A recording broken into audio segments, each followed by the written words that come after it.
Jadi, berkas-berkas pribadi Jeffrey Epstein itu akhirnya dibuka untuk publik, dan isinya, jujur aja, jauh lebih aneh dari yang kita kira. Nah, seorang psikolog forensik sudah menganalisis semua bukti ini, dan dalam beberapa menit ke depan, kita akan coba bedah bareng-bareng apa aja sih temuannya. Oke, kita langsung aja masuk ke intinya ya.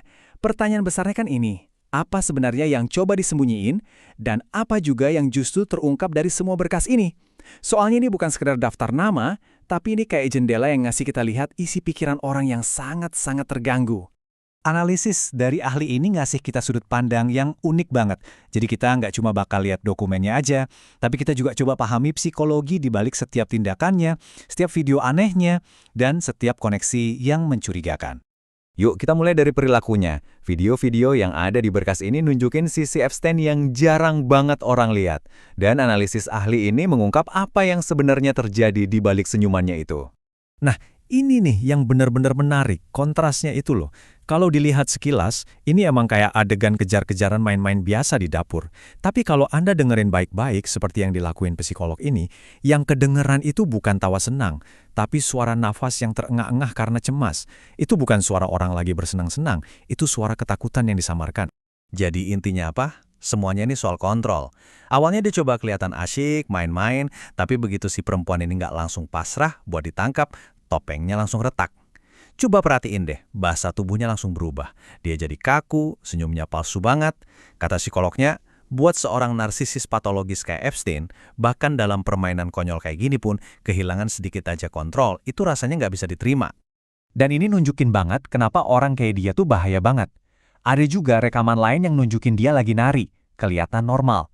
Nah, topeng normal inilah yang bikin para korban bingung. Mereka jadi takut nggak ada yang bakal percaya sama mereka. Gimana bisa orang yang kelihatan ramah ini ternyata bisa ngelakuin hal-hal sekeji itu? Topeng itu senjatanya.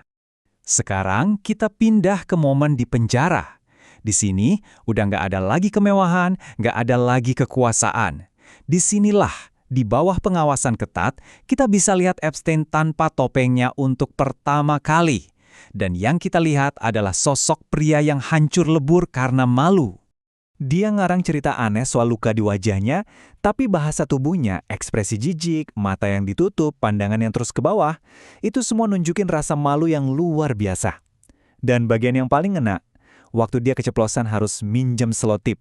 Buat orang yang terobsesi sama kuasa dan kekayaan, detail sekecil ini adalah simbol kejatuhannya yang paling telak.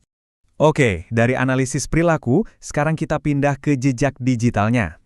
Dan percayalah, dari sini ceritanya makin aneh, campuran antara hal-hal yang ganjil banget sama sesuatu yang jauh lebih jahat. Kalian mungkin pernah lihat ya klip ini, di mana Epstein bikin muka-muka aneh di depan kamera. Tanpa konteks, kelihatannya ya, cuma aneh aja. Tapi berkas-berkas ini ngasih konteks yang mengerikan. Ternyata dia ngirimin foto-foto ini ke dokternya. Dan catatan medisnya ngebahas soal pengobatan untuk penyakit gonore yang udah sangat parah dan kebal obat. Tiba-tiba, video aneh ini jadi bukti visual dari penyakitnya. Jejak digital ini nggak cuma soal Epstein doang loh. Sebuah laporan FBI di dalam berkas ini ngebawa kita ke kemungkinan aktivitas online Ghislaine Maxwell. Dan ini ngebuka lapisan baru yang bikin kita makin resah. Ada sebuah username Maxwell Hill yang dilaporin karena nanyain pertanyaan yang sangat spesifik dan mengerikan. Negara bagian Amerika mana yang punya usia legal menikah paling muda? Penggunaan frasa negara bagian Amerika ini penting banget. Ini nunjukin kalau yang nanya ini kemungkinan besar bukan orang Amerika. Para ahli ngelihat ini bukan sebagai rasa penasaran biasa, tapi ini adalah upaya aktif buat nyari celah hukum di yurisdiksi yang paling rentan.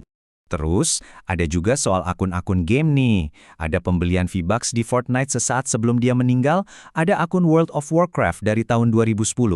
Menurut psikolog, ini semua bukan buat dia main sendiri. Ini adalah alat lain, cara untuk deketin target.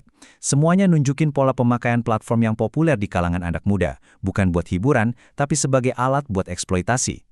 Nah, selanjutnya, kita bakal lihat gimana berkas-berkas ini disusun. Ini mungkin sama pentingnya dengan isinya. Ini bukan cuma soal siapa aja yang ada di foto, tapi kenapa foto-foto itu ditaruh dengan urutan yang aneh banget. Disinilah analisisnya jadi dalam banget. Dari sudut pandang psikolog, buat seorang narsisis manipulatif, cara mereka menyusun informasi itu udah jadi bentuk kekuasaan tersendiri. Berkas-berkas ini seolah-olah sengaja banget disusun buat menyiratkan sesuatu, buat bikin narasi tanpa harus ngomong langsung.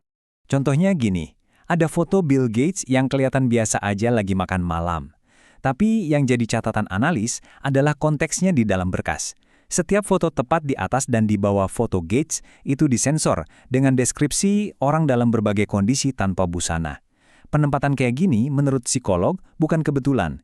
Ini taktik intimidasi terselubung, cara buat mengasosiasikan seseorang dengan sesuatu yang kotor, buat menciptakan kompromat visual, meskipun cuma ada di berkas pribadinya. Dan polanya keulang lagi. Ada foto Donald Trump, terus langsung disusul sama 2 gambar tas besar penuh uang, termasuk mata uang asing. Sekali lagi, nggak ada tuduhan langsung.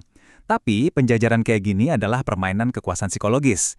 Ini sengaja dibuat sugestif, cara Epstein buat secara visual ngaitin tokoh-tokoh kuat ini dengan konsep rahasia dan transaksi terlarang, buat nguatin rasa superioritas dan kontrolnya sendiri. Ngomongin soal kekuasaan dan eksklusivitas, ada email aneh ini soal perkumpulan rahasia namanya The Zodiac. Isinya ngejelasin aturan yang ketat banget. Cuma 12 anggota, nggak boleh ada minoritas atau perempuan, keanggotaan seumur hidup, bahkan nama-nama kayak Tom Brokaw disebut. Ini lebih dari sekedar dokumen aneh. Ini cerminan obsesi psikologis Epstein sama status elit dan lingkaran dalam yang tertutup. Dunia di mana dia ngerasa berhak ada di sana, di atas aturan orang biasa. Dan terakhir, kita sampai di bagian yang mungkin paling bikin merinding dari semua ini. Bukti fisik dari penjara tempat Epstein meninggal, dan pertanyaan-pertanyaan besar yang muncul dari situ. Video dari dalam penjara nunjukin sesuatu yang nggak bakal kita dapat dari laporan tertulis. Dan begitu Anda lihat tata letak aslinya, cerita resmi yang ada mulai terasa, janggal banget. Ini dia kuncinya. Meja penjaga, tempat para petugas seharusnya siaga, itu cuma beberapa meter aja jaraknya dari sel Epstein, bukan di ujung lorong, bukan di lantai lain, dekat banget. Coba deh bayangin, untuk melakukan apa yang dituduhkan, dia harusnya merobek spray jadi beberapa bagian. Itu suaranya pasti keras dan khas banget di tengah malam yang sunyi. Gimana mungkin penjaga yang duduk cuma beberapa meter dari situ nggak dengar apa-apa? Ditambah lagi, kamera keamanan yang ngarah persis ke selnya katanya rusak. Kalau kita lihat kedekatan fisiknya, narasi resmi jadi makin susah buat dipercaya. Jadi, inilah yang kita punya. Potret psikologis seorang predator, jejak digital yang ganjil, dan jaringan koneksi yang sengaja disusun secara provokatif. Tapi, semuanya berujung pada satu pertanyaan besar yang nggak terjawab di sebuah sel penjara yang sempit. Berkas-berkas ini jelas nunjukkan kejahatan seorang pria. Tapi mungkin, hanya mungkin, berkas ini juga menunjuk ke sesuatu yang jauh lebih besar dan lebih gelap.